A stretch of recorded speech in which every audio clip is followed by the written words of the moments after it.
Good morning everyone and welcome to Back My Place. It is another Saturday morning routine for me here with our calves that we have taken on, feeding, bedding up and also doing it for Phil's cattle down the end here. Exciting morning here on the farm as we've had Gordon out, who is going to come and do all the groundworks for us for what we want to make here, our little dung pit. So he's come out and had a look. We've got the panels ordered, we've got the dung boarding ordered. Gordon's going to sort out some stone. We're going to concrete a piece on the front here, definitely. We might even concrete the whole thing. And then we just need to either sort out some I-beam like this, or we have got some steel in Phil's shed, but whether it's man enough or not is another thing. Gus is just running around plastering himself in mud, which is not ideal. Anyway, there's not an awful lot going on here this morning, so I thought I would take the opportunity to tell you how I've got to where I am in my farming career so far. I know a few of you have asked to see that video, and whilst I got a bit of time this morning, I thought I might as well make it. Just stick Gus in the van a minute so he doesn't run around and get himself even more dirty. We'll crack on. Yeah, he's a good dog. I suppose the first thing to mention is I don't come directly from a farm. My parents don't farm, but my dad does come from a family farm. My gran and granddad were first generation tenant farmers. They then had 8 kids, of who my dad is one. When my granddad died, one of my uncles sort of took on the farm with my gran, and he's now there today. You would have seen some of the bits of their farm on the JM Farming channel, but they're on a council farm in Hertfordshire. So growing up, we'd go up there in the summer, and over Christmas, that's sort of where the family would get together, and that's where sort of my first love of farming came from. Now, my real first work experience on the farm came in year 10 at school, when we had to do our week of work experience. School gave us a list of various contacts of local companies where you could go and do work experience, where they take people on, but I didn't really want to do any of that. So I had a friend at school whose family had a dairy farm, and I just emailed them and said, could I come and do my week's work experience with them? Now, I spent the week doing things like helping milking, pressure washing tractors, feeding calves, rolling back silage sheets, all of the things that people really don't like doing on farms, but I absolutely loved it. In fact, I loved it so much that I spent the next 18 months going there on a weekend just to annoy them, looking for something to do. And they were really, really good to me. They always found something for me to do and gave me my first real experience of farm work. And when it came to leaving school, originally I was going to go off to Bicton Agricultural College and do my level 3 in agriculture, which I did, but after 3 days I just decided I hated living away from home. I'm a bit of a mother's boy, I like my home comforts, and I decided that wasn't what I wanted to do.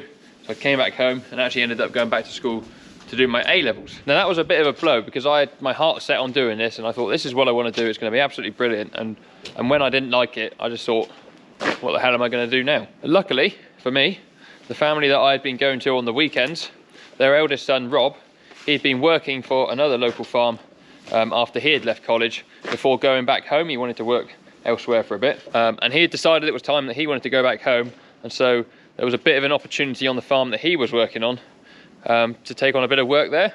So I gave the guy a ring. I said, look, I know Rob wants to go home, I'm currently helping out at their place, is there any chance I could come along and do a bit of work for you? And to cut a long story short, and I'll fill in the details in a minute, I ended up spending nearly 10 years working on that dairy farm before moving to Northwick, where I work now. So the people that I went to work for were called Will and Joe Jones. They started out on a council farm and then took on a private tenancy local to where I was living. And I owe an awful lot of what I've learned in my farming career to them. They are absolutely incredible people, incredible farmers, and also incredible business people as well. When I went to work for them after sort of leaving school at the end of my A-levels, I didn't really have particularly good grades behind me.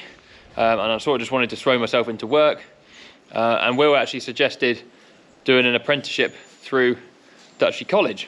They'd done it with a previous employee of theirs and said it had worked well, and so I was all for it. I said, yep, let's give that a go. So I got myself down to Dutchley for an interview to go on to the apprenticeship scheme, which was absolutely fine, and that all kicked off and was the best 3 years of my life doing that. Now, I really didn't get along well with school, but it is amazing how much you enjoy learning when it is on a subject that you love. When you're surrounded by other people doing exactly the same thing and you're all passionate about the same industry, it is amazing how much you learn, how much attention you pay, and how much you actually want to be there. So I ended up doing my level 3 apprenticeship. I then did a bridging course, which was taught by a woman called Karen Kendall, which was an awful lot of like farming bookwork and tenancy agreements and all the sort of stuff you don't really physically do on a farm, but is really, really valuable to actually running a farming business, before going on to do my level 4 in agriculture through Dutchy as an apprentice. Now I met some amazing people whilst doing that. I still talk to a few of the guys and girls that I met. One of my friends, Jamie, and his wife Clarissa have taken on a council farm down in Marwood. Marwood Milk, if you want to look them up on Facebook.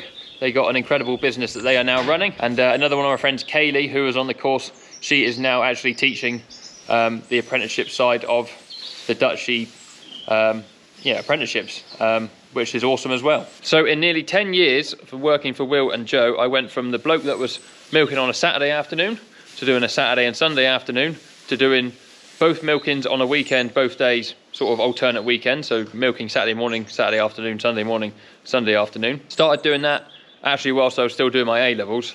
And then up until the last 3 or 4 years, I worked for them as herdsman, actually running the herd and getting to make some of the big decisions and just really, really enjoying what I was doing there. As I said, I owe an awful lot to them, and I think I learned as much as I did because they let me have such an involvement in their business. They didn't need to, it's their business, they can run it however they want, but when someone lets you make the big decisions and basically take ownership of what you're doing, you feel more involved, you feel like it's yours, and you end up just putting everything you have into it. Now I know what you're thinking. You're thinking, well, Josh, if you enjoyed it there so much, why did you ever leave? And the real reason is that just an opportunity came up that I could not refuse at Northwick. Now my ideal scenario that I really wanted to happen whilst working there was Will and Joe were looking for a second farm, and me and Abby would like to take on some cows of our own. And if the two things could align and we'd have a second milking unit, then we would have done that. But things just didn't work out for the various reasons. It's nobody's fault. And not long after, I was never looking for another job, but my dad has worked at Northwick at Rothamsted for nearly his entire working life. And actually one of the guys I was on college course with was working there as an apprentice. And I come home from work one night and Dad said, oh, so-and-so is leaving Northwick. I said, oh, that's interesting. I then saw their job advertised and didn't really have any of the qualifications needed to apply, but I thought I'll stick an application in anyway. Somehow managed to get myself an interview and get myself my job that I now have at Northwick. Now, as I said, I really enjoyed working on a dairy farm, and I would not have been at all upset if I didn't get my job at Northwick. I would have been more than happy to stay doing my milking job, and I'd still be there now. Just one thing for young people who might be working somewhere and see a job advertised. I don't know if there's a right way to do it or not, but I was completely upfront with Will and Joe when I saw the job advertised at Northwick. I said, look, I've seen this advertised and I was going to apply. You know, last thing I'd want to do after working for them for so long and then putting so much time and effort into me was to just say one day, oh, by the way, I've got another job, I'm leaving. So I was completely upfront with them. I said, look, this job's come up, I've decided I might apply. And when I got an interview, I told them, and always kept them in the loop. And when it came to actually being offered the job, it wasn't just an instant, yeah, I'm going to take that job. I really did have to think about it for a while and weigh up what I wanted to do. But inevitably, I took the job at Northwick. It did give me a little bit more time in the evenings and weekends, while still being able to work on a farm. Now, Northwick is not just a normal farm, it is a world-renowned research institute as well. It has opened up a huge amount of doors for my career, the people you get to meet through doing it.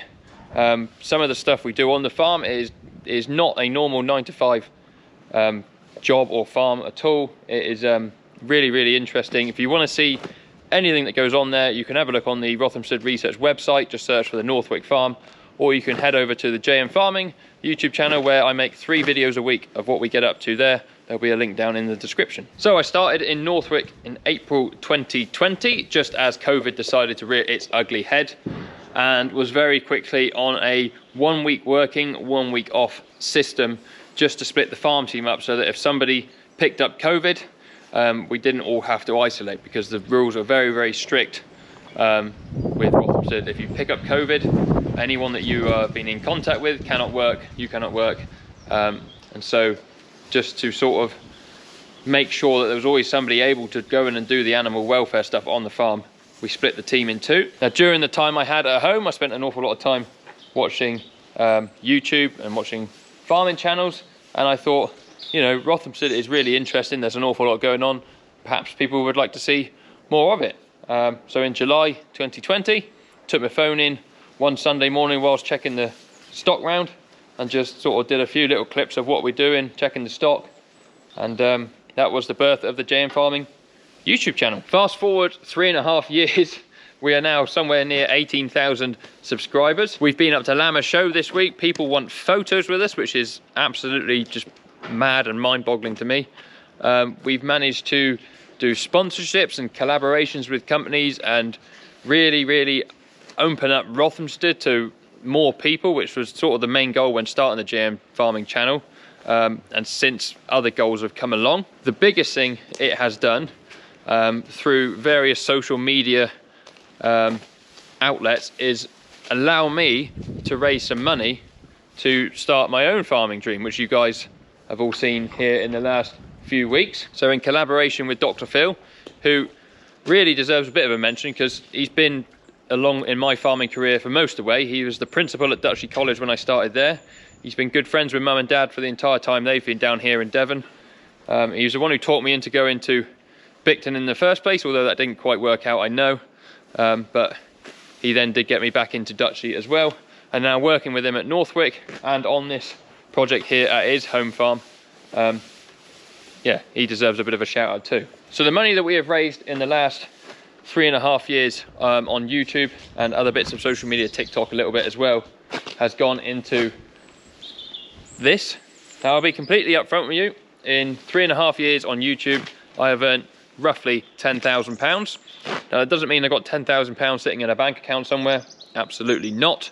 I have spent that on things like cameras. I've spent it on things like drones, subscriptions to editing software, cattle, feed, soon to be pouring concrete panels, buying merchandise for you guys to then buy, I know, but buying merchandise takes up a large amount of funds to stock it all, and just loads and loads of stuff to make the YouTube videos better. I have, as I say, I've not got 10 grand sat in a bank account somewhere. I've not drawn a penny of it personally. Everything I've earned has gone into making videos or starting our projects like this. And yeah, I just feel unbelievably lucky and blessed. My life is where it is, but obviously it is not through lack of hard work. I mean, there was times when I first met Abby, when I was still milking, I would go and stay with her parents and her, just so I could spend some time with her in the week, and then be getting up at 3:45 in the morning to race back to Devon, or back to Will and Joe's to be there for 5 o'clock for milking in the morning,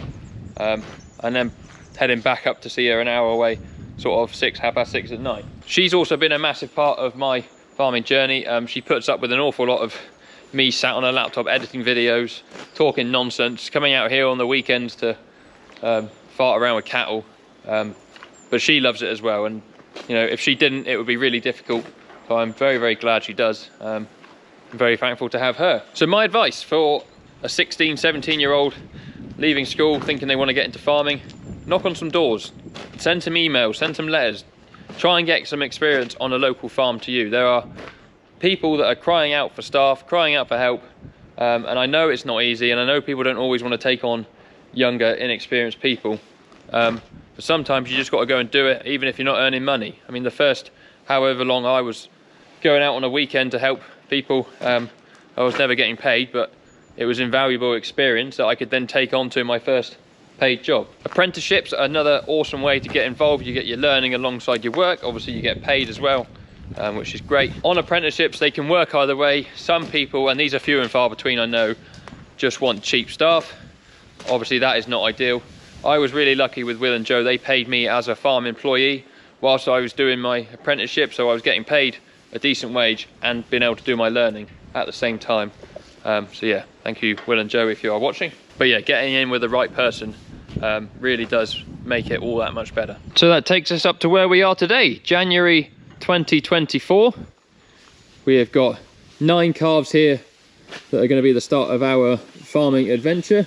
We got Phil's bull, we got Phil's cows and Phil's heifers and some cattle that are nearly fat there, all that we are now looking after on the weekends and through the evenings in the week. It's a enormous opportunity for us here to take on. This will be very, very different in 12 months time from what it is now, but it's a journey that I'm going to take you guys along with, and I hope you all enjoy watching it and seeing it develop into what we're really excited for it to be. If you have any questions, anything I haven't touched on, or you want more detail, please leave a comment down in the description. I do try and get back to everyone. It's not always possible, but leave a comment down there and I will try and get back to you. Thank you very much for watching. If you haven't already, please do hit the like button, the thumbs up that is down below the video, and subscribe. Subscribing is completely free, doesn't cost you anything, helps us loads get our videos out to more and more people. There's also links in the description to the JM Farming YouTube channel where you can see me at work, 3 videos a week on there, and also for Phil's YouTube channel, Busy with Dr. Phil. He puts videos out as and when Jake is around to edit them. And so yeah, thank you very much for watching. We'll see you on another video very soon. Cheerio.